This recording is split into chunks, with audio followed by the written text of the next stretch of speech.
Diputada, bienvenida a La Voz de los que Sobran. Parto por preguntarle si tuvo alguna repercusión ese tan contundente discurso suyo cuando fue esta fallida acusación constitucional del ministro Montes. Sí, primero saludarle y agradecer esta invitación.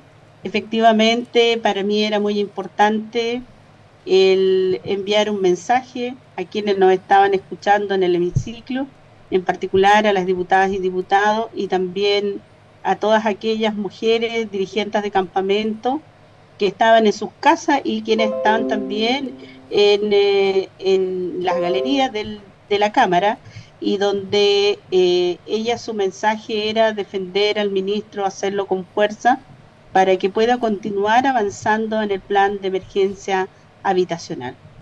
Diputada, quiero llevarla a otro tema, porque estábamos viendo que se lanzó la Comisión Presidencial para la Paz y el Entendimiento, que tiene por objeto llegar a algún acuerdo, empezar un trabajo, me imagino, entre el Estado chileno y el pueblo mapuche. Y usted es parte de esta comisión. ¿Cuáles son, no sé si ya hay algunas principales directrices, hacia dónde va esta comisión? Este fue un acuerdo político que ha llevado el presidente Gabriel Boric con un secretario ejecutivo que es Jaime Víctor Ramos, Ya. y él ha establecido los acuerdos y por lo tanto con los partidos políticos, desde el Partido Republicano hasta el Partido Comunista. Y ellos suscribieron un acuerdo donde se fija esta comisión con objetivos claros para buscar el entendimiento y lograr concretar la paz.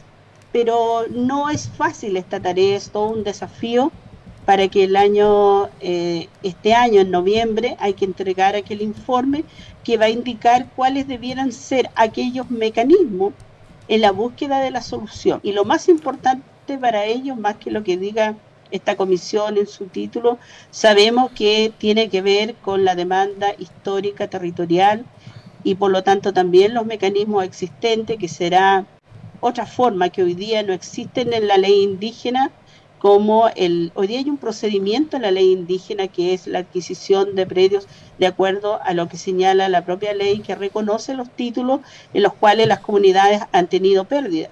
Pero también debiera existir otra forma, y esas otras formas son los mecanismos que tenemos que encontrar en las sugerencias que nos tienen que señalar las autoridades tradicionales, los líderes del pueblo mapuche. Entonces, lo que yo sigo sin entender es cuál es la posibilidad para una comisión que al final, como bien dice usted, es una comisión de políticos. ¿Cómo podría ir más allá y llegar precisamente a un pueblo despolitizado que ve con mucho escepticismo no solamente el Estado chileno, sino a todos los representantes de la institucionalidad? ¿Cuáles son las posibilidades? ¿Por qué de ese grupo de ser distinto que todos los demás intentos de acercarse a un diálogo donde no han tenido ningún avance justamente por ese rechazo? Y que es difícil porque hay que tener voluntades por ambos lados. La visión mía es decir, lo mismo comparto con lo que han señalado las comunidades, es decir, nosotros cómo vamos a dialogar con ustedes como comisión o con el Estado si estamos militarizados en el territorio Gualmapu. ¿Cómo vamos a dialogar si efectivamente los políticos no nos representan? Y nuestra mirada tiene que ver con la autonomía en nuestro territorio, tiene que ver con la autodeterminación en nuestro territorio. Entonces, con esa mirada tan compleja de un Estado que desconoce los derechos de los pueblos indígenas en Chile, de un Estado que no quiere reconocer sus normativas, de un Estado que quiere siempre pasar por sobre esos derechos, marginarlos, estigmatizarlos, militarizarlos y acallarlos. Esa es una situación difícil, pero no imposible. Yo tengo la esperanza que al menos podamos avanzar 1 o 2 pasos en los que estamos hoy día. Pero la quiero llevar también a otro tema de contingencia. ¿Cómo valora usted lo que pasó ayer con esta querella que presentó Giorgio Jackson, entre ellos contra el senador Fidel Espinosa? Y si suscribe usted la carta de defensa Espinosa que hizo la directiva del PS. Bueno, el primero, la presidenta le habría preguntado a la mesa, eso yo lo desconozco, porque la información lo tuvimos a través de la declaración pública que emitió el Partido Socialista. Hoy día muchas socialistas y dirigentes socialistas de base han hecho llegar su malestar porque ellos entienden que perfectamente el senador podía defenderse como cualquier otro ciudadano haciéndolo solito, sin necesitar de la mesa del partido, sin necesitar que tenga una defensa corporativa del Partido Socialista. Por lo tanto, creo que en algún minuto habrá que conversar al interior del partido, pero es una definición que se ha establecido desde la directiva y ellos tendrán que también bajarnos esa información. En la bancada desconocemos de ese acuerdo que se estableció y estamos claros que en política si uno va a señalar o va a dañar la honra de otro político, va a tener que también dar la respuesta pública con respecto al actuar que uno tiene. Quería preguntarle por lo que está pasando con el Machi Celestino Córdoba, porque finalmente el gobierno se hizo parte en esta causa y usted lo consideró un profundo error político y de hecho la Corte Suprema finalmente le quitó el beneficio, entiendo, de la libertad vigilada, al cual accede cualquier persona que ha cometido un delito, y eso fue, el beneficio de esta libertad condicional fue revocado. Pero el gobierno se hizo parte de esta causa. ¿Qué le parece a usted que eso haya sucedido así y haya apelado el propio gobierno a la Corte Suprema?